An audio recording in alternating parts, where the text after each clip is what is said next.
Apa yang kira-kira produktif, efektif untuk menyampaikan pesan itu beliau pakai. Maka dari sisi lingual, dari sisi pilihan bahasa, itu wasiat itu sangat kaya. Salah satunya ya, sangat kaya gitu. Kita ber-NWDI itu kan menjadi salah satu pilihan. Yang jelas NW-nya ada di situ, karena asasnya kan tidak berubah. Yang berubah itu kan wadah. Ibarat kendaraan itu kan media. Kendaraannya, medianya, wadahnya yang berubah, tetapi yang isinya tidak berubah.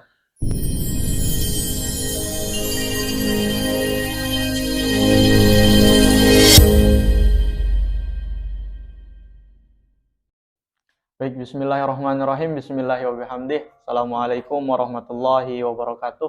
Assalamualaikum warahmatullahi wabarakatuh. Baik pemirsa, kembali lagi bersama kami di acara podcast Himmah Yai Hamzan Wadi Pancor. Tentu kami akan membawakan tema yang sangat menarik untuk kita semua, yakni mengenai tentang relevansi wasiat renungan masa sebagai golden rule perjuangan Nahdlatul Wathon Diniyah Islamiyah. Tentunya akan kami ulas bersama salah satu dosen di Universitas Hamzan Wadi, yaitu Dr. Hirzan Nahdi M.Hum. Bagaimana ya Anda? Bagaimana kabarnya? Alhamdulillah. Sehat. Saya pertama kali untuk berbicara langsung dengan Ayahanda sebenarnya. Apalagi mengenai membahas tentang wasiat renungan masa secara dialektis seperti ini. Sebelum kita ke tema Ayahanda, seperti lebih baiknya kita akan membahas atau mengulas latar belakang pendidikan Ayahanda seperti apa. Perjalanan pendidikan Ayahanda seperti apa. Mungkin kami bisa mendengarkan, kemudian kami bisa mendapatkan inspirasi dari perjalanan itu. Bagaimana Ayahanda? Baik, Assalamualaikum warahmatullahi wabarakatuh. Terima kasih Ade Hairul dan rekan-rekan sekalian dari Himmah Komisariat Institut Agama Islam Hamzan Wadi di Pancor. Pendidikan saya biasa seperti yang lain. Saya tahun 75-76 itu masuk SDMI. Kebetulan saya sekolahnya di dua tempat. Sore itu saya di Diniyah, pagi itu saya di sekolah dasar. Lalu berikutnya lanjut sampai terakhir saya menempuh pendidikan doktoral itu di Universitas Negeri Yogyakarta. Yogyakarta berarti. Basic keilmuannya sebetulnya filsafat, tetapi dari awal saya patut berterima kasih kepada Bapak Dr. Fauzan, itu mentor saya juga antara lain ketika saya memulai menyampaikan maksud saya untuk melanjutkan studi. Ketika itu beliau memberikan arahan-arahan, karena beliau itu bidangnya itu di scientific science, matematika, saya di sosial dan humanities science, ya.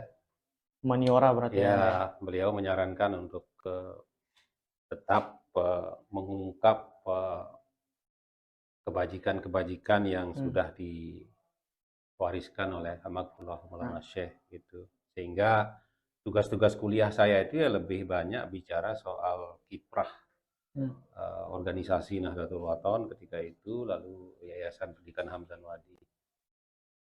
Sehingga terakhir di disertasi saya itu bicara soal dinamika pendidikan Nahdlatul Wathon. Itu perspektifnya itu perspektif filsafat pragmatis, filsafat pragmatis gitu ya. Nah, yang berikutnya pada rentang waktu 2012 sampai 2016 saya tergabung bersama teman-teman, termasuk almarhum Bapak Wakil Rektor 1 ketika itu, almarhum Bapak Haji Abdul Kabir, jadi ketua tim kami di Lombok Timur untuk menyiapkan dokumen usulan gelar pahlawan nasional untuk Maulana Syekh.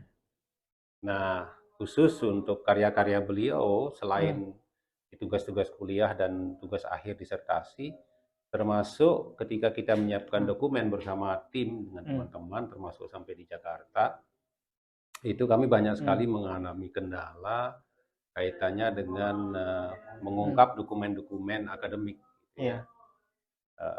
Tetapi alhamdulillah, bagaimana yang kita warisi sekarang bahwa beliau dinobatkan sebagai salah satu pahlawan nasional dari NTB, pahlawan nasional yang pertama dari NTB. Nah, itu semua mengajarkan kepada saya secara khusus dan tentu saja teman-teman di tim bahwa dokumen-dokumen yang beliau wariskan sebagai instrumen untuk menyampaikan pesan perjuangan Nahdlatul Wathon Diniyah Islamiyah, Nahdlatul Banat Diniyah Islamiyah, dan seluruh badan otonom yang ada itu sangat banyak, begitu ya. Dan itu tidak menjadi teks yang statis gitu ya. Dia menjadi teks yang dinamis dan membutuhkan instrumen keilmuan lain untuk bisa memahami, untuk membedahi. Sehingga dokumen-dokumen karya beliau itu menjadi tetap kontekstual sesuai dengan dinamika yang berkembang, khususnya di dalam perjuangan kita di Nahdlatul Wathon Diniyah Islamiyah saat ini. Artinya fokus daripada pendidikan Ayahanda sastra, filsafat, sosial dan lain sebagainya itu menjadi fokus kajian pendidikan. Ya, basic keilmuan saya kalau di nomenklatur keilmuan itu di sebagai dosen di bidang keahlian itu, ya bidang keahlian saya itu di metode penelitian bahasa dan sastra. Nah, itu sebutannya. Tapi kan bahasa dan sastra ini banyak sekali bersentuhan karena bahasa ini kalau dalam bahasa yang lain itu disebut Angesenschaften, gitu ya, ilmu di luar manusia gitu. Gesenschaften, jadi ilmu di dalam manusia, seperti bahasa, filsafat, sosiologi, sastra dan lain-lain. Itu banyak sekali bersentuhan satu sama lain karena kalau beberapa ahli sosial itu mengatakan tidak ada budaya tercipta dalam ruang kosong. Kalau tidak salah itu Hofstede kalau tidak salah mengatakan begitu. Artinya instrumennya itu kan bahasa salah satunya. Terjadi di ruang sosial, terbentuk budaya, gitu, terbentuk kebajikan-kebajikan, terbentuk values. Nah, banyak sekali bersentuhan dengan filsafat. Filsafat ini kita bicara soal salah satunya kalau di epistemologi sebagai komponen filsafat, itu bicara sebagai method of science. Jadi bagaimana ilmu pengetahuan itu metode ilmu pengetahuan. Nah, bangunan-bangunan ilmu pengetahuan itu tidak, kalau misalnya di sastra misalnya, tidak bisa kita pahami sastra itu sebagai sastra karya yang mengandung unsur keindahan dengan dengan instrumen bahasa, pengungkapnya itu bahasa, tetapi ternyata dia bersentuhan juga dengan filsafat, bersentuhan dengan sosiologi, antropologi dan seterusnya. Bahkan ekonomi sekalipun, bahkan lingkungan.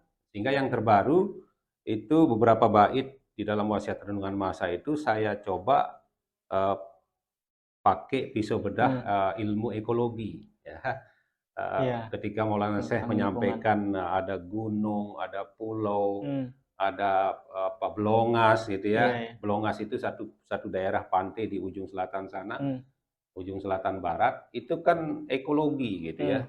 Jadi beliau sudah menggambarkan bagaimana pentingnya kita juga berbaik-baik ya, menjaga alam ini sebagai tempat kita untuk memperoleh sumber-sumber kehidupan. Kira-kira begitu gambarannya. Begini Ayahanda, sebagai seorang yang expert di bidang bahasa dan sastra, begitu pula filsafat, bagaimana Ayahanda memandang wasiat renungan masa sebagai karya sastra ya di bidang persajakan oleh Maulana Syekh itu sendiri? Ya tentu kalau saya masuk di sini di wasiat itu dari sisi bentuk, kalau kita lihat periodisasi sastra Indonesia tentu saja dari zaman Melayu sampai Pujangga Baru, lalu berikutnya ke sastra modern sekarang di Indonesia sampai kontemporer sekarang. Kalau di ilmu sastra lama, di periode sastra lama itu kan syair ini masuk dia dalam kelompok puisi lama. Ya, puisi lama itu kan ada dua, ada pantun, ada syair. Pantun itu kalau dia persajakannya ABAB, kebetulan wasiat ini kan dia persajakannya itu AAAA gitu ya. Jadi kalau dia vokal A di awal, dia sampai baris keempat itu dia A. Kalau dia I sampai baris keempat itu I. Jadi sampiran dan isinya itu bunyi akhirnya itu I atau A. Itu yang disebut dengan persajakan AAA. Nah, maka itu saya menempatkannya itu bahwa ini karya sastra dalam kelompok puisi lama. Puisi lama berarti. Puisi lama. Jadi dia syair. Jadi syair itu kan bisa dimusikalisasi, bisa dinyanyikan, bisa dibuat irama dan seterusnya. Nah, karena saya memandangnya itu adalah bagian dari karya sastra puisi lama khususnya, maka saya coba membedahnya itu dengan kacamata yang memang ada di dalam teori-teori untuk membedahi karya sastra. Nah, jadi ada filsafat di situ, filsafat dengan berbagai variannya, lalu sosiologi dengan berbagai variannya, antropologi dengan berbagai variannya, dan seterusnya, termasuk ekonomi dan lingkungan. Nah, jadi sangat saintifik sebetulnya wasiat itu. Jadi dan itu maknanya itu terus berkembang sesuai dengan apa dinamika yang terjadi. Maka itu saya katakan salah satu yang saya tekuni sejauh ini adalah sangat kontekstual. Gitu. Kontekstual, relevan berarti. Relevan setiap waktu. Nah, tergantung sekarang bagaimana kita membuat relasi relevansi itu dengan ilmu dan narasi-narasi analisis yang berkembang sekarang. Dinamika sekarang. Nah, itu yang menjadi problem tadi Ayahanda, pernyataan Ayahanda, relevansinya itu kita harus menganalisis dengan perkembangan ilmu sekarang ini. Iya. Tapi kalau kita lihat sampai sekarang belum ada yang ya walaupun ada misalnya seperti Bapak Doktor dan lain sebagainya. Misalnya dalam teori sosial modern hari ini ya, teori-teori feminis itu bicara soal para pengembang feminisme di dunia gitu ya, termasuk di Indonesia. Itu bicara soal kesetaraan gender. Sadar atau tidak, jauh sebelum hari ini itu Maulana saya sudah menawarkan itu. Misalnya ketika salah satu lingkungan terdekat beliau mengatakan keluarga mengatakan bahwa ini ada Nahdlatul Wathon. Itu kan madrasah untuk NWDI, itu madrasah untuk kaum laki-laki. Kan ada pertanyaan, loh, yang kaum laki-laki, jemaah laki-laki dibuatkan madrasah. Kira-kira begitulah kalau bahasa dialognya hari ini ya. Tuan Guru, ini yang jemaah laki-laki kan punya madrasah NWDI. Bagaimana dengan jemaah perempuan? Kami yang perempuan itu bagaimana? Oh, lalu berikutnya pada tahun berikutnya lahirlah NWDI. Itu kan institusi yang lahir 1936 ke 1943 kan Indonesia belum ada. Indonesia belum merdeka. Jadi sementara kelompok feminisme itu kan baru bicara sekarang tahun 1990-an sekian sampai sekarang gitu ya, termasuk juga di dalam 18 indikator SDGs itu di indikator yang kelima itu menjadi salah satu yang penting sebagai cita-cita dan tujuan pembangunan global, pembangunan semesta. Jadi baru sekarang dibicarakan, tapi Maulana saya sudah jauh. Nah, itu artinya bahwa apa yang sudah dipikirkan oleh Maulana saya lewat NBDI kalau kita bicara equality gender itu kan juga harus disesuaikan dengan maksud-maksud pengembangan kesetaraan hari ini. Gitu. Berarti Al-Maghfurullah itu sendiri sudah meninggalkan yang namanya dasar-dasar ilmu pengetahuan itu sudah ditinggalkan. Nah, maka itu saya bilang mudah-mudahan ya dalam waktu berapa yang akan datang itu nanti ada pidato pengukuhan. Itu saya sudah merancang begini bahwa ini apa yang sudah diwariskan oleh Maulana Syekh itu sebetulnya bisa menjadi sebuah teori. Karena saya di tugas akhir itu ketika doktor itu banyak bicara soal spiritual capital, bicara soal social capital, bicara soal cultural capital. Lalu saya akan menawarkan bahwa Maulana Syekh itu punya comprehensive model, comprehensive model. Narasinya sih sederhana, tetapi kan maknanya yang dalam. Misalnya yakin, ikhlas, sabar, istiqomah. Lalu kompak, utuh, bersatu. itu kan ada nuansa spiritual, Ya. ada nuansa sosial, ada nuansa kultural di situ. Yang Ya. itu kalau diterjemahkan, ditransformasikan dalam kehidupan perjuangan Hmm. kita secara khusus, itu sudah bisa menjadi referensi. Ya. Nah, kalau sudah bisa di-refer untuk sebuah karya akademik tertentu, itu saya kira bisa menjadi sebuah teori. Nah, Ya. sekarang saya berusaha, sedang Hmm. berdiskusi dengan teman-teman, ini bagaimana mencari titik sambung lahirnya sebuah teori sehingga kita bisa menyebut ini teori Hamzan Wadi, gitu ya. Ya. Jadi beberapa modal yang ada itu seperti yakin, ikhlas, istiqomah, kompak, utuh, bersatu, dan lain-lain gitu ya. Nanti akan dicoba dibedah semuanya. Jadilah dia teori Hamzan Wadi yang berhubungan dengan teori tentang modal yang komprehensif. Karena apa? Karena modal itu yakin, ikhlas, istiqomah itu kan tidak pernah berubah gitu ya. Yakin, ikhlas, istiqomah. Terus berikutnya yakin, ikhlas, sabar, istiqomah. Kompak, utuh, bersatu. Itu dalam satu artikel saya sebut itu prosesual.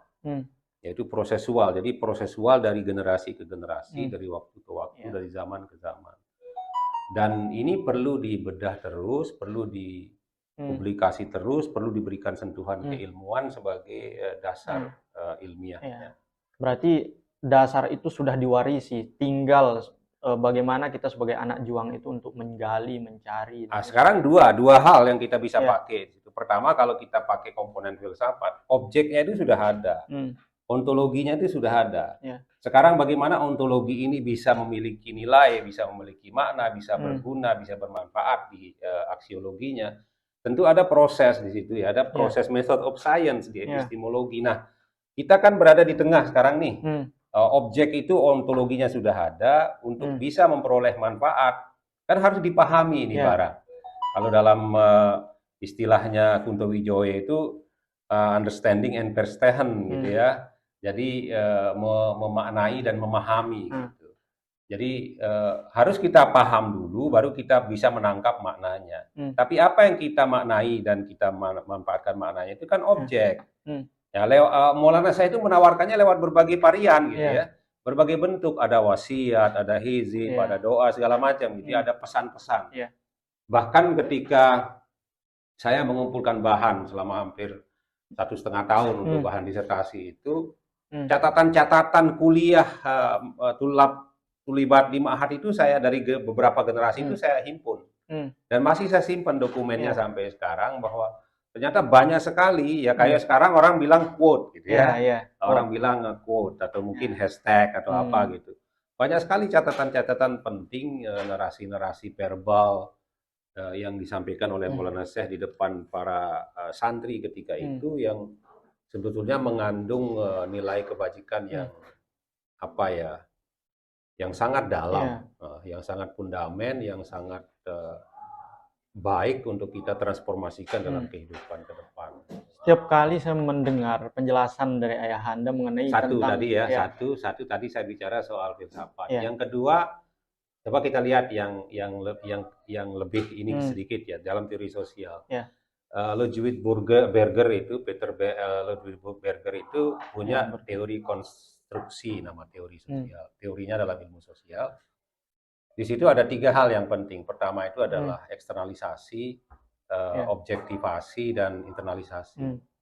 Jadi Maulana Syekh itu sebetulnya bisa disebut sebagai sosok yang sangat galau, dengan risau ya, sangat gelisah dengan keadaan masyarakat ketika itu.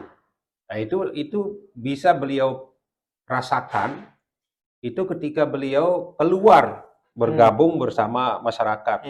Jadi beliau yang keluar secara eksternal. Lalu berikutnya terbentuk satu pandangan, satu paradigma, satu cara berpikir objektif, gitu ya. Suasana yang ideal yang menurut beliau itu seperti apa. Lalu berikutnya diinternalisasi. Setelah ini terbentuk madrasah, terbentuk agenda perjuangan, terbentuk dan seterusnya. Lalu beliau coba refleksi kembali, internalisasi kembali apakah ini sudah tepat, apakah ini sudah sesuai, apakah ini perlu diperbaiki. Jadi dia bersirkel, dia berputar terus gitu pemikiran itu. Kalau dalam perspektifnya Peter Berger, nah, seperti itu dalam teori konstruksi. Nah, jadi Maulana saya posisinya bisa dipahami seperti itu, gitu ya. Bagaimana beliau memahami lingkungannya, bagaimana beliau mengendapkan konteks lingkungan tersebut, lalu beliau menawarkan solusi. Kalau dalam teori pendidikan modern mungkin Jean Piaget atau yang lain misalnya menawarkan teori konstruktivisme misalnya. Jadi ada konstruksi agenda dari konteks yang berkembang ketika itu. Ya kalau Jean Piaget atau yang lain itu dalam teori psikologi pendidikan itu menawarkan. Maka itu saya katakan hampir semua bidang ilmu yang terkait, sampai ilmu yang paradigmanya saintifik sekalipun, itu bisa kita gunakan untuk meneropong karya apa yang pernah beliau wariskan ke kita sekarang. Gitu. Mendengar penjelasan Ayahanda, sebenarnya setiap kali saya mendengar penjelasan dari Dr. Hirzan mengenai Maulana Syekh, karya-karya Maulana Syekh itu ada saja suatu hal yang baru kita dapatkan. Artinya kewibawaan dan kebesaran guru besar kita itu ternyata melebihi apa yang kita pikirkan itu. Dan ini menjadi keresahan sebenarnya Ayahanda di era digitalisasi, di mana Facebook, kemudian IG dan lain sebagainya, kemudian tokoh-tokoh berseliweran di media-media itu. Kita sebagai anak juang yang seharusnya mengagumi guru kita sendiri itu, seringkali kita lebih mengagumi yang namanya Ustadz inilah, Ustadz ini. Sedangkan guru kita sendiri, padahal beliau besar. Seperti itu Ayahanda. Ya, saya sih tetap menempatkan beliau tadi di luar forum ini ya, saya sudah sampaikan. Seandainya beliau itu hadir, lahir, ditakdirkan oleh Yang Maha Kuasa itu lahir di tempat peradaban ilmu sebagaimana yang kita kenal, kalau beliau itu tidak melampaui, itu beliau itu setara dengan pemikir-pemikir baik yang berasal dari Islamic Studies maupun yang berasal dari ilmu-ilmu umum lainnya. Karena semua aspek yang berhubungan dengan kehidupan kita yang kita butuhkan di dalam pengembangan peradaban ini, beliau pikirkan gitu. Saya tidak membuat logika yang tidak punya dasar, tapi saya membangun rasionalisasi. Karena ada faktanya gitu ya. Beliau ungkap itu dalam bentuk teks, dalam bentuk narasi begitu ya. Beliau mengungkap camat, beliau mengungkap Rinjani, beliau mengungkap bahkan yang paling tidak pernah mungkin dipertanyakan. Kenapa beliau mengungkap salah satu pesan di dalam wasiat itu menggunakan filosofi saudara-saudara kita yang beragama Hindu di Bali. Misalnya beliau menggunakan subuh belus mecingcingan. Saya coba cek di teman-teman yang berbahasa Bali, itu apa maksudnya? Itu peringatan, jangan kita itu menyingsingkan lengan, sarung mungkin, baju mungkin, kemeja atau celana itu. Tapi ketika kita sudah basah gitu. Jangan menyingsingkan lengan atau sarung atau apa itu ketika berhadapan dengan air, tapi kita sudah basah gitu. Maksudnya itu, kenapa beliau menggunakan ini? Mohon maaf, saya juga orang Sasak gitu ya, tidak memiliki kewaspadaan itu kalau dilihat dari teks. Karena teks yang kita pakai kan berbeda. Kalau kita di masyarakat Sasak ini kan selalu kita menggunakan, atau mudah-mudahan saya bisa dikoreksi ya, mudah-mudahan ada teks lain yang setara dengan subuh belus mecingcingan itu, sehingga saya tidak mengkonfrontasikan dia dengan selebung batu belik, wakedung kita kumbit. Kan begitu? Ya sudahlah, sudah terjadi kok gitu. Itu selebung batu belik, wakedung kita kumbit. Tapi kalau di Bali, subuh belus mecingcingan. Pertanyaannya, kenapa beliau meminjam menggunakan itu, filosofi itu gitu? Kenapa tidak menggunakan filosofi kita saja? Artinya bahwa apa yang kira-kira produktif, efektif untuk menyampaikan pesan itu beliau pakai. Maka dari sisi lingual, dari sisi pilihan bahasa, itu wasiat itu sangat kaya. Salah satunya sangat kaya gitu. Bahasa Sasaknya ada, bahasa Arabnya pasti, gitu ya, bahasa Indonesia jelas ada di situ. Bahkan beberapa kosakata yang perlu teman-teman itu mencari sampai di beberapa referensi. Ada itu untuk ini. Dan artinya apa? Bahwa beliau itu meninggalkan satu ontologi yang kita punya tanggung jawab serta epistemologi untuk Iya. menelusuri gitu. Dan kita harus bersyukur hari ini dengan berbagai platform media sosial kita dimudahkan gitu ya. Gitu. Itu satu. Yang kedua, saya berpikir begini, kan selama ini kita mengenal Maulana Syekh Hamzan Wadi itu sebagai guru pejuang. Iya. Boleh enggak saya balik sekarang itu beliau itu adalah Pejuang guru. Bukan guru yang pejuang, tetapi pejuang yang menjadi guru. Iya, Gitu. Kenapa? menjadi guru. Karena era penjajahan itu kan lebih dulu. Iya. Jadi rasa sebagai memperjuangkan rakyat, masyarakat, saudara-saudara ketika itu kan ketika mereka-mereka itu sedang dihimpit, sedang dikolonialisasi. Iya. Baru ditawarkan madrasah gitu ya. Walaupun di madrasah juga bagian dari perjuangan, sehingga beliau disebut pejuang. Tetapi mana yang lebih dulu kalau dalam konteks sosial? Pejuang. Kan lebih dulu konteks penjajahan, baru beliau mendirikan madrasah dan lain-lain gitu ya. Organisasi massa Islam. Jadi saya kok ingin coba menawarkan paradigmanya itu ya, hubungan katanya itu ini bukan guru yang pejuang, tetapi pejuang yang guru. Tapi ini pelan-pelan. Guru. Kita kumpulkan bahan dulu secara ilmiah supaya nanti bisa diterima oleh rasio gitu ya. Kira-kira begitu.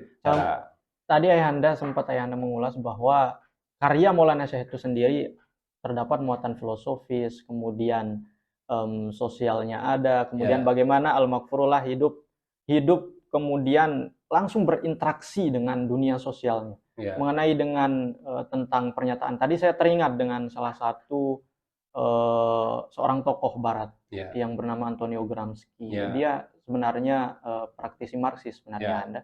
Tapi dia pernah mengungkapkan suatu pernyataan bahwa nilai dari suatu karya sastra itu bukan di karya itu sendiri, tapi bagaimana kemudian seorang penulis karya itu berinteraksi dengan kehidupan sosialnya berarti.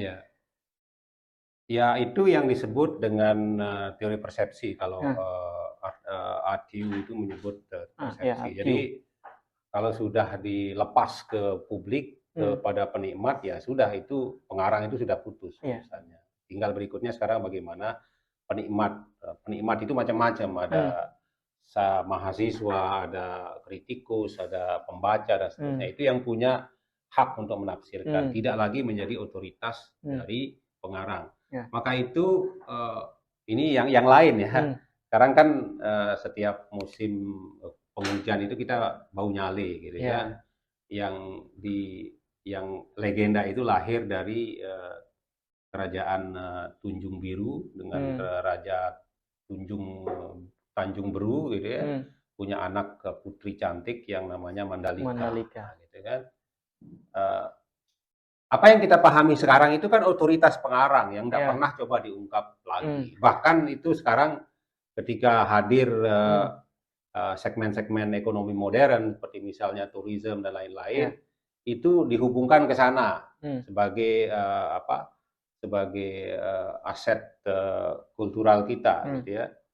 Tetapi sebagai ilmu yang memiliki varian transformasi kontekstual, kita kan belum pernah mencoba melihat. Jadi yang saya lihat ya, mohon maaf, mudah-mudahan saya yang keliru, bisa dikoreksi. Terlalu struktural kita memahami ya. Saya coba ini, mudah-mudahan besok bulan Agustus itu terbit. Kita belum mencoba menawarkan satu perspektif yang lain tentang karya itu gitu ya. Sehingga sejauh ini kita masih dipengaruhi oleh otoritas pengarangnya, bahwa ini karena cintanya kepada rakyatnya, terus tidak tidak mau ada yang terjadi keributan, lebih baik dia mengorbankan diri misalnya. Tetapi psikoanalisanya Freud itu kan tidak mengatakan begitu. Jadi ego dan super ego itu kok tidak nyambung kalau dilihat dari kacamata itu gitu ya. Apalagi kalau misalnya dekonstruksi post-strukturalismenya Derrida dipakai, itu beda jauh gitu.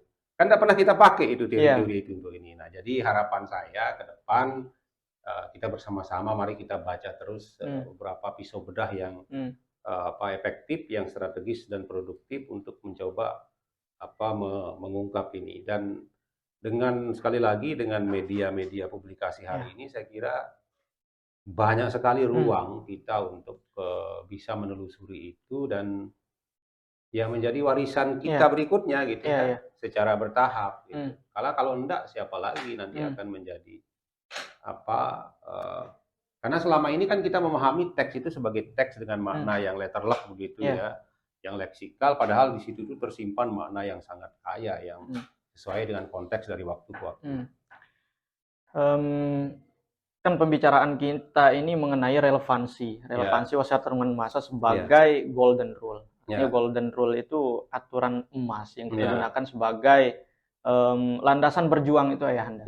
Tapi kalau saya dengar-dengar tadi Ayahanda ketika mengulas tentang wasiat Turunan Masa itu seperti sulit begitu untuk memahami isi dari karya Maulana Syekh di dalam wasiat Turunan Masa. Lalu bagaimana kemudian?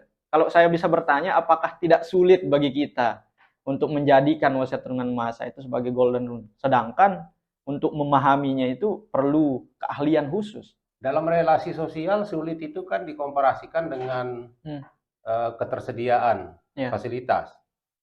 Misalnya saya kasih contoh yang paling gampang, saya pakai analogi ya. Kalau ada warung bakso di situ tuh ditulis di situ bakso ini 20.000, bakso ini 25.000. Anda tidak mungkin membeli bakso di situ itu karena uang Anda itu hanya 20.000, hanya 15.000. Lalu apa yang Anda hukum? Lalu dalil Anda itu apa yang muncul? Anda akan mengatakan bakso di sini mahal. Bukan bakso itu yang mahal. Ketiadaan. Yang terjadi adalah uang Anda yang belum cukup. Yang kurang, belum cukup. Uang Anda yang kurang gitu ya. Jadi kalau mengatakan sulit, loh kenapa orang lain bisa gitu? Sebetulnya bukan sulit, tapi kita yang belum sampai pada tahap itu. Nah sekarang, maka paradigma yang saya tawarkan itu kan kalau di pendidikan kita itu, pendidikan sejak tahun era reformasi itu kan selalu menyampaikan paradigma atau filosofi pendidikan equality access. Kalau saya enggak, kalau saya itu access to be equal.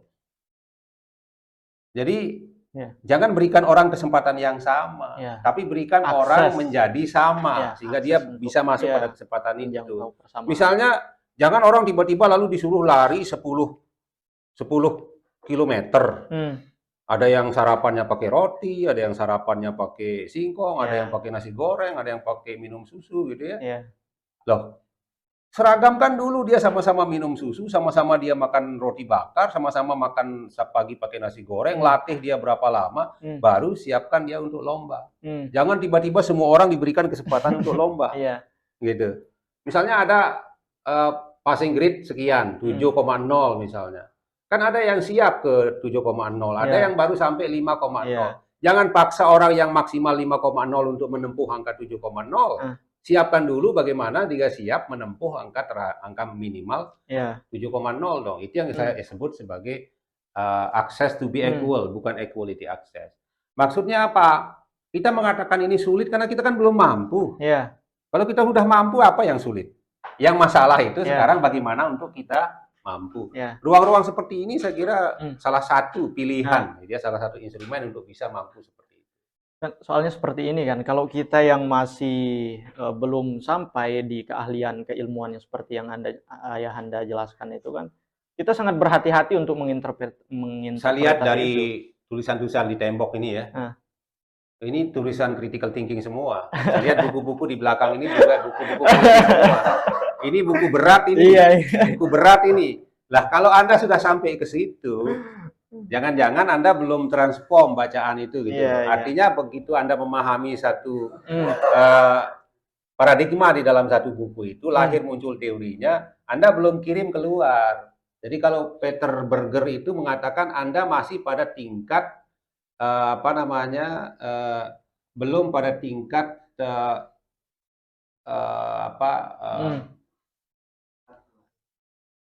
internalisasi.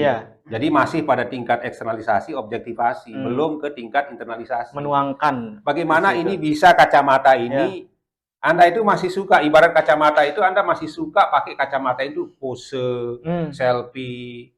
Coba dong kacamata itu Anda pakai untuk mengendarai motor. Bagaimana kalau kacamata ini kena dengan matahari, dengan suhu pada suhu sekian, lalu kena angin dengan tekanan sekian gitu, lalu di hamparan yang luas, di hamparan yang sedikit terbatas, yang banyak pohon, kan belum diuji coba kacamata Anda itu. Hanyakah Anda pakai kacamata itu untuk selfie, berfoto, terus Anda merasa hebat melihat foto Anda gitu, dengan kacamata itu.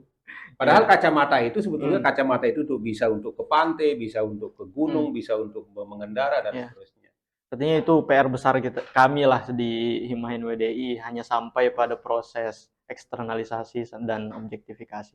Nah, kenapa saya mengatakan kita harus berhati-hati itu ya, Anda? Karena saya pernah membaca suatu pernyataan buku Universalitas Islam miliknya Cak Nurholis Majid. Dia mengatakan di satu bab itu untuk menginterpretasi satu objek itu, ke nilai atau kualitas dari objek itu tergantung dari kualitas subjek. Kita harus kami ini yang belum expert itu kan harus berhati-hati untuk menginterpretasi itu, karena karya sastra karya Maulana Syekh dalam Wasiat Mengen Masa itu akan berkualitas interpretasinya kalau kualitas subjeknya itu bagus. Iya, artinya apa yang dikatakan oleh Cak Nur itu kan ibarat Anda hadir dengan daging nih. Anda bawa daging. Anda itu punyanya bumbu terong Aceh, tomat sama cabai sama garam, itu kan? Lalu Anda berpikir yang indah, yang enak, yang tastinya itu luar biasa, tentang daging itu nggak bakalan bisa gitu kan? Tapi kalau Anda hadir dengan pemanggang, Anda hadir dengan bumbu, Anda hadir dengan apa?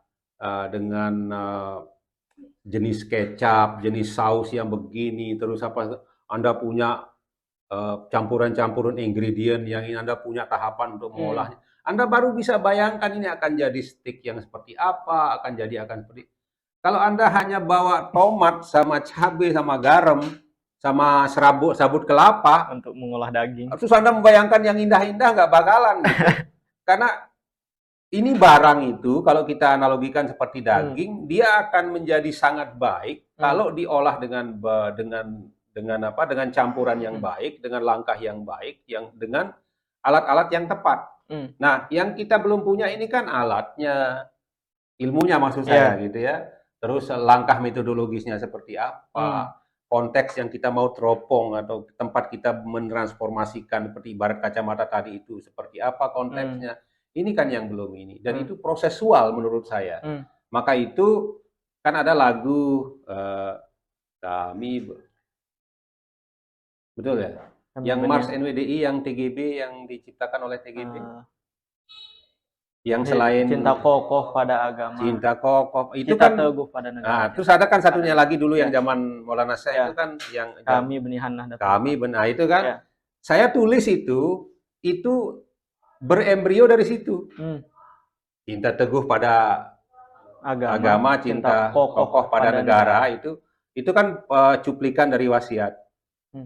Itu kan? Itu embrionya itu dari lagu sebelumnya dari Mars NW ke Mars NWDI. Maka saya bilang itu prosesual. Saya bilang ini prosesual and continuum. Mudah-mudahan akan terbit bulan apa itu? Bulan Juni atau Juli ini ya. Tahun ini berarti. Ya, itu Scopus. Ya saya bilang karya TGB di situ. Saya jelaskan TGB itu siapa di introduction-nya itu ya. Lalu kata yang penting ya, kata keyword yang penting itu adalah prosesual and continuum. Artinya itu berlangsung gitu ya. Disebutkan juga di situ yang lain ya sebagai penguatnya itu bahwa asas NW jangan diubah sepanjang hayat, sepanjang sanah ya. Sepanjang sanah. Nah, kan asasnya yang tidak berubah. Iman takwa itu tidak berubah. Ya, referensi akidahnya itu tidak berubah. Soal lalu dia ibarat kendaraan itu untuk sampai pada titik itu bisa berbeda-beda, ya tidak masalah. Jadi maksudnya itu kan kalau ada ruang-ruang sosial, ruang ketatanegaraan, hukum yang tidak bisa membuat kita itu menjadi apa namanya, menjadi bersatu. Mohon Hmm. maaf, ini mungkin agak sensitif saya Ya. bicara ini. TGB juga sempat pernah menyampaikan itu, maka Hmm. kita ber-NWDI itu kan menjadi salah satu pilihan. Iya. Yang jelas NW-nya ada di situ, karena Iya. asasnya kan tidak berubah. Iya. Yang berubah itu kan Wadah. ibarat kendaraan Ya, itu kan media. kendaraannya, Hmm. medianya, wadahnya yang berubah, Hmm. tetapi yang isinya tidak berubah. Ya. Untuk sampai di mana? Untuk sampai pada visi dan misi. Hmm. Menegakkan iman takwa dengan berbagai landasannya itu kan tidak ada yang Hmm. berubah. Karena ada yang lain yang tidak bisa kita capai gitu. Ya. Kenapa kita tidak bisa mencapai titik ini kalau kita bisa mengambil jalan lain? Hmm. Nah, kenapa kita lalu menjadi alergi? Maka Hmm. itu di situ saya tulis processual and continuum. Gitu. Di karya Ayahanda. Di artikel Di saya artikel. itu gitu. Ya. Coba nanti dibaca kalau sudah terbit. Belum terbit aja sekarang, belum bisa dibaca. Gitu. Nanti kita ulas di komisariat. Ya karena apa? Ya kan tidak ada yang apa ya, mungkin belum saja ya. Saya tidak mengatakan tidak, tidak berani mengatakan tidak, belum saja terpikir ke situ gitu. Ya saya coba TGB punya karya Mars gitu ya. Ya kenapa enggak kita coba? Ya karena saya berpikir saya mampunya kan sampai di situ. Instrumen keilmuan Islamic Studies saya enggak punya. Jadi saya punyanya di filsafat. Filsafat saya pun filsafat lebih banyak filsafat baratnya gitu ya. Terus berikutnya saya di ilmu sastra, linguistik, secara metodologis itu saya coba saja tawarkan itu. Kalau berterima ya syukur, kalau tidak ya tolong dong tunjukkan karya yang lain sebagai pembanding kan begitu. Yang tadi itu Ayahanda sempat menyatakan tadi, jangan paksa mereka itu untuk sama. Ya. Tapi berikan akses untuk mencapai equality itu. Menjadi sama. Nah, kalau sebenarnya saya ingin bertanya agak dalam. Lalu bagaimana dengan kondisi sekarang ini Ayahanda? Akses kita untuk mencapai keilmuan itu sehingga kita mampu misalnya untuk menginterpretasi karya Maulana Syekh itu, saya kira masih untuk mencapai standar aja belum Ayahanda. Anda harus merasa beruntung dan orang yang beruntung itu harus bersyukur. Ya. Mas justru kalau Anda mengeluh dengan kondisi hari ini, Anda tidak bersyukur. Kenapa? Karena dosen-dosen Anda, guru-guru Anda itu bukan orang-orang sembarangan. Itu orang-orang yang luar biasa dengan ilmunya masing-masing. Saya curiganya, karena kita kan punya filosofi bahwa ndek tesemel lamun ndek neteja kita, ndek tesemel bercerita lamun ndek neketuan ini Jangan-jangan Anda ini agak malu bertanya gitu ya. Malu bertanya itu juga tidak bagus kan. Asalkan jangan terlalu sering bertanya, itu bikin malu juga. Gitu. Tentu yang saya maksud ini adalah soal dialektika akademik gitu ya. Tadi Anda menyebut soal dialektika. Saya tidak usah sebut satu persatu deh. Dosen-dosen Anda di IAIH, termasuk teman-teman kami, rekan-rekan kami di universitas, itu saya kira sangat variatif dan fundament. Anda tahu kalau doktor itu apa? Doktor itu ilmunya itu kalau dibalik itu seperti kerucut terbalik gitu ya. Ini Anda di sini S1, terus di tengah ini Anda, di middle ini Anda master. Kalau sudah di situ itu ke sono semakin ngerucut ke dalam berarti. Itu semakin bersih airnya, ibarat air ya. Semakin kecil lubangnya ke dalam, tapi air yang diperoleh itu semakin bersih, gitu, semakin segar, semakin sehat. Itu ilmu seorang dokter. Jadi makanya kalau tanya dokter itu jangan tanya yang teknis-teknis, gitu. Tanya ilmu-ilmu yang fundament, teoritis, sangat teoritik begitu ya. Terus bagaimana berikutnya teori itu ditransformasikan. Itu urusan epistemologi, urusan method of science gitu ya. Nah saya kira itu. Kalau Anda mengatakan belum. Kalau saya boleh, Anda yang untuk kritik, tapi saya yang mengungkap, gitu ya. Anda yang malas. Gitu.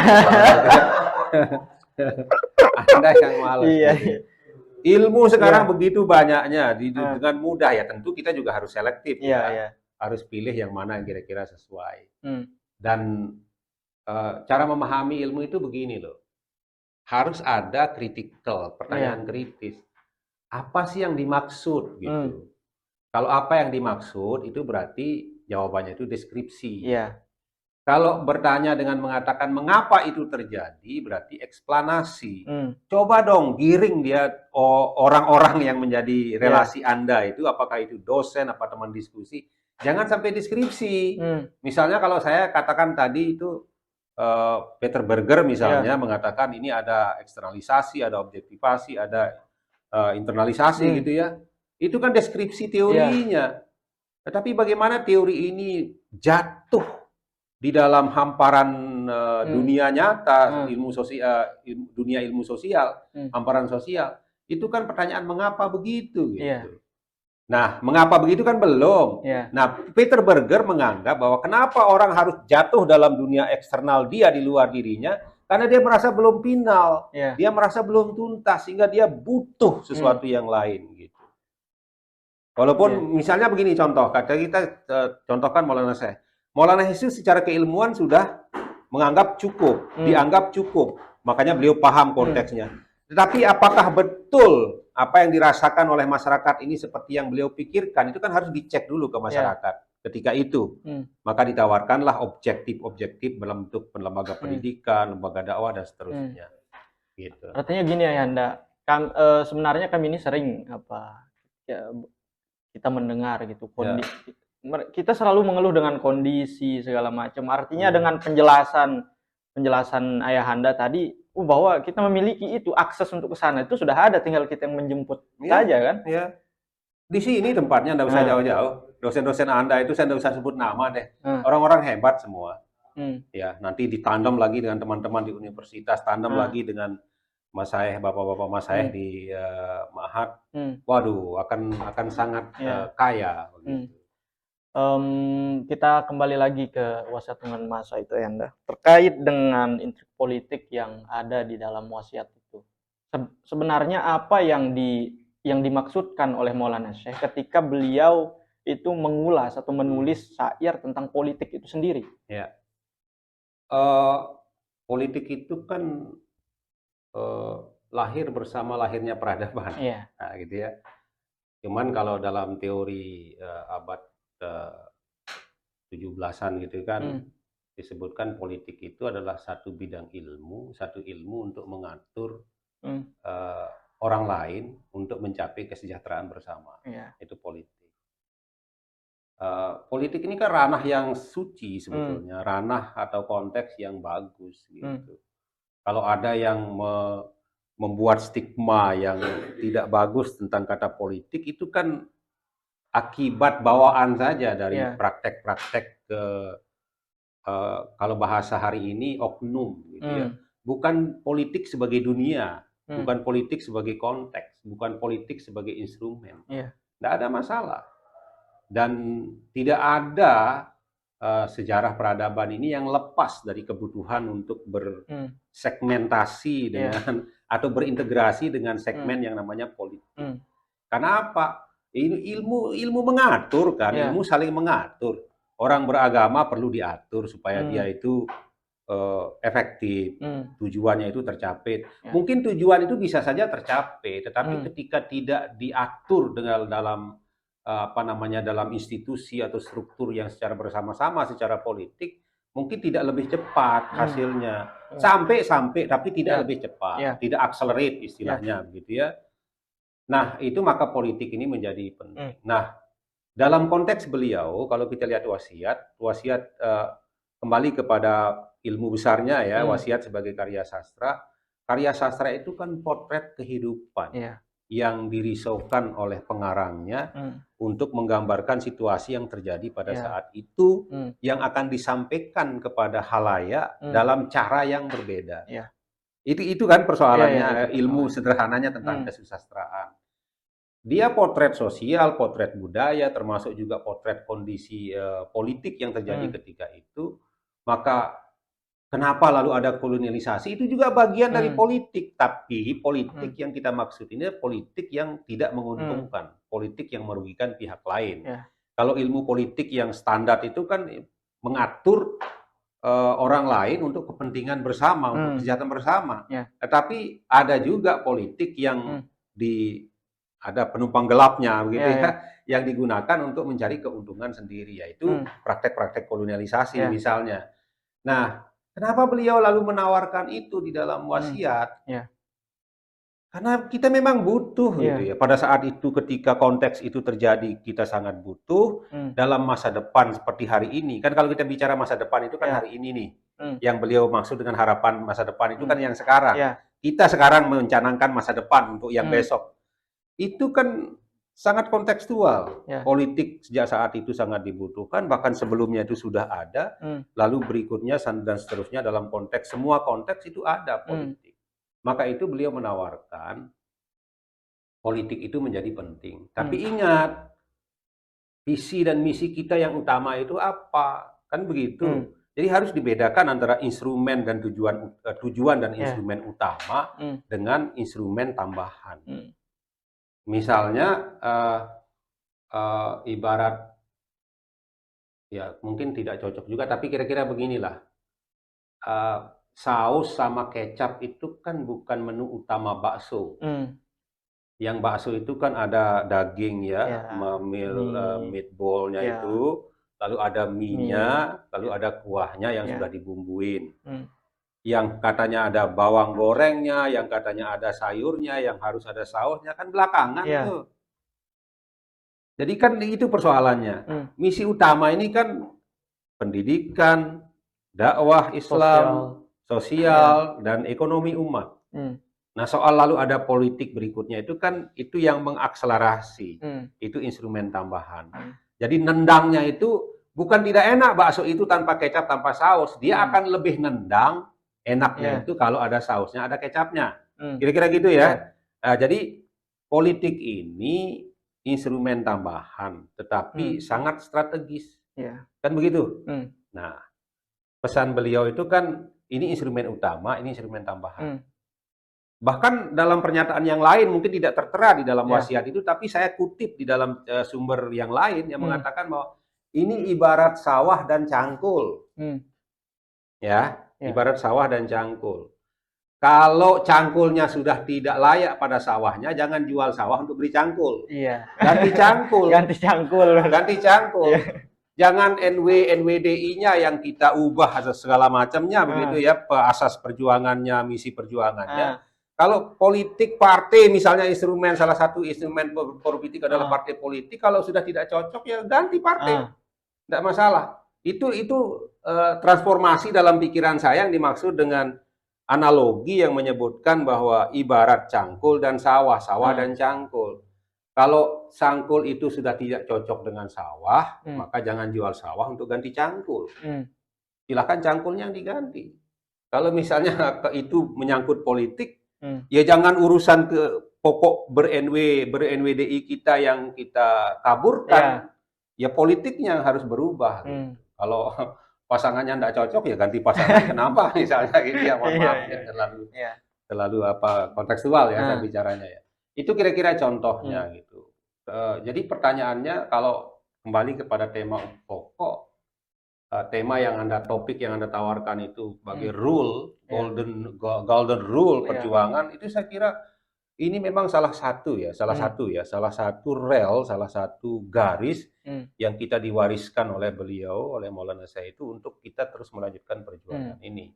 Ya tentu untuk bisa memahami garis itu kan terus ada perbaharui kan pemahaman Anda tentang garis ini gitu.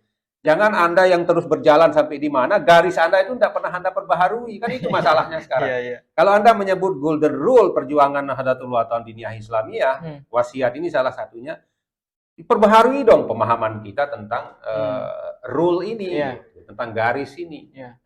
Jangan kita biarkan orang mengatakan begini, ya itu saja yang kita ini. Seperti misalnya menerjemahkan 1/4 abad anakku berpisah. Ya kan Anda menghitung 1/4 abad itu sejak kapan?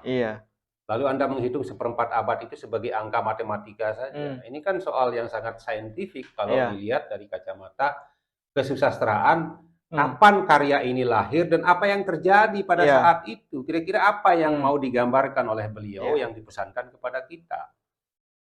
Ya kalau hanya sekedar melihat persoalan-persoalan 90 sekian, enggak ketemu barang itu gitu dengan maksud 1/4 abad anakku berpisah, karena karya itu lahir tahun 70-an ke bawah. Wasiat ini kan tahun 70-an dia lahir. Berarti hal tersebut yang tadi itu Tidak berkaitan sama tidak berkaitan sekali sama dengan sekali. konteks kekinian gitu ya. Artinya konteks terdahulu berarti. Konteks sebelumnya yang Iya. digambarkan, yang pesannya itu kembali ke, Nah, dan jangan lihat karya itu dari bait hanya satu bait. Dia pasti ada penjelasan lain Iya. nanti di bait berikutnya gitu. Kita nggak tahu sih suasana batin kepenulisan itu kan macam-macam. Iya. Mungkin beliau sambil ini terus ingat, ya nanti saya tulis. Sampai di rumah beliau lupa, tapi ingat lagi di mana ditulis. Sudah muncul bait yang lain di tengahnya itu. Oh, ada bait yang lupa, ditulis lagi. Kira-kira begitu Iya. prosesnya. Jadi proses kepenulisan itu kan Iya. seperti kita lah. Iya. Ya saya misalnya, makanya kalau berhadapan dengan satu teks yang kira-kira kebutuhannya itu 1.500 kata, jangan tinggal. Karena kalau tinggal idenya hilang. Putus, dia muncul ide baru. Udah habisin dah. Tinggal nambah kopi saja. Nambah begadang sedikit, nanti kalau misalnya tengah malam ya wudhu gitu kan, cuci muka, segar lagi, minum kopi, udah fokus lagi gitu. Karena macam-macam cara orang, ada orang yang harus di tempat yang mana gitu kan, harus camp dulu, istilah sekarang ya, harus bersemedi dulu, harus di tempat yang sunyi gitu kan, macam-macam. Kadang ada yang inspirasi dari sebuah tempat, macam-macam lah, itu gaya kepenulisan orang. Gitu. Artinya dalam Wasiat Renungan Masa itu Anda kalau saya bisa ulas kembali, karya sastra Maulana Syekh dalam Wasiat Renungan Masa itu sudah mencapai apa yang disebut sebagai tujuan penulisan karya sastra itu sendiri. Profesor, misalnya kalau kita pakai Atiu misalnya, Atiu di pengantar teori sastra, bahwa tujuan ditulis karya sastra itu ada dua kan ya Anda. Tujuan utile sama dulce itu. Ya, dulce, utile ya. Kemudian utile itu kan kemanfaatan, apa itu nasihat, kemudian pesan batin mungkin dan lain sebagainya. Kemudian dulce itu adalah ya sebatas hiburan.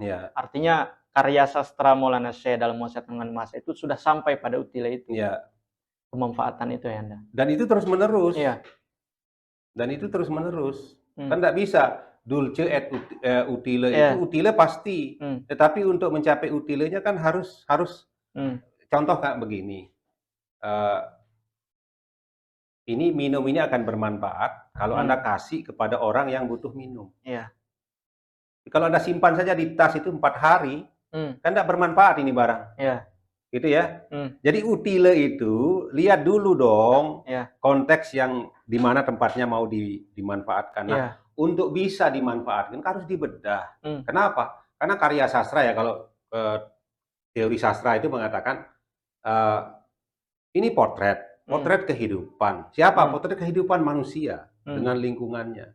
Ya tentu yang harus dipahami adalah konsep tentang manusia. Manusia ini bicara soal agamanya, bicara soal sosiologinya, bicara soal budayanya gitu. Karena dominasi karya sastra itu kan macam-macam. Ada yang dominan agama, ada yang dominan sosial, ada yang dominan budaya, ada yang dominan. Misalnya Wildan Yatim, karena kebetulan Wildan Yatim itu adalah dokter hewan. Dia lebih banyak bicara soal bagaimana kehidupan makhluk hidup yang mamalia gitu ya, seperti sapi, kuda dan seterusnya. Tapi kalau bagaimana dengan NH Dini? NH Dini itu seorang pramugari pada zamannya ya. Bagaimana menggambarkan dia bertemu dengan ini di pesawat ini segala macam gitu.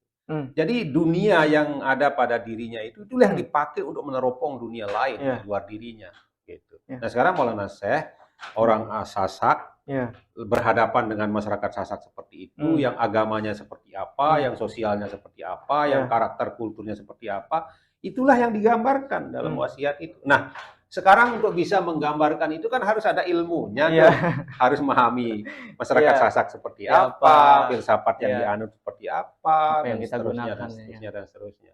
Bahkan kalau bicara soal patriarki, ya kalau orang patriarki itu tidak mungkin Maulana Syekh itu menawarkan NPDI. Tapi kenapa beliau menawarkan? Kan itu ada dekonstruksi yang ditawarkan oleh Maulana Syekh itu.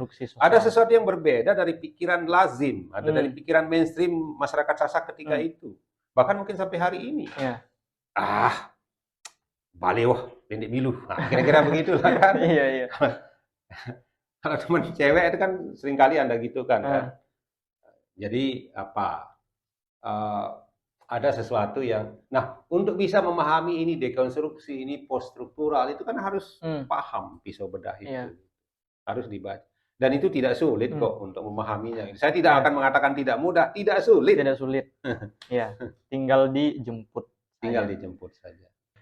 Tadi sempat kita ulas ya secara komprehensif Ayahanda bahwa karya Maulana Syekh, ya karya sastra ya Kak, yang ditulis oleh Maulana Syekh dalam Wasiat Renungan Mahasa itu sangat syarat akan muatan sosial, ekonomi, bahkan filsafat, bahkan tadi lingkungan, ekologi.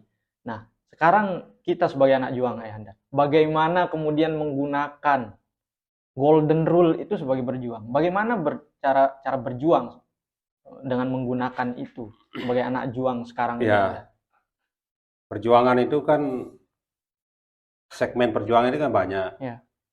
Kita yang menjadi pewaris estafet perjuangan ini juga banyak. Ada yang kelompok institusi, ada yang kelompok akademisi, ada yang kelompok ekonomi, ada yang kelompok apa segala macam. Kita mau ngambil posisi yang mana sekarang, gitu kan? Ada yang politisi, itu juga bagian yang penting saya kira. Nah, yang jadi politisi silakan fokus dengan urusan politik untuk bagaimana mengakselerasi proses perjuangan sampai pada titik tujuan perjuangan. Tetapi tetap dengan wasiat ini sebagai salah satu pegangan, sebagai satu garis. Yang bekerja di bidang akademik seperti Anda ini, saya termasuk di situ, ya sudah perbanyak. Jangan berhenti sampai dengan kapasitas Anda mahasiswa, lalu Anda lulus, lalu Anda jadi dosen. Saya bisa bayangkan, inspirasi pikiran saya ini adalah murid-murid dari ATU pada zamannya dulu, ketika jadi dosen di Fakultas Sastra Universitas Indonesia. Lalu berikutnya itu murid-murid dari Sapardi Djoko Damono. Yang itu semuanya siapa? Semuanya itu lulusan sarjana. Dan tentu bacaannya itu tidak sehebat bacaan Anda hari ini. Tidak semudah bacaan Anda hari ini. Yang Anda bisa macam-macam gitu ya.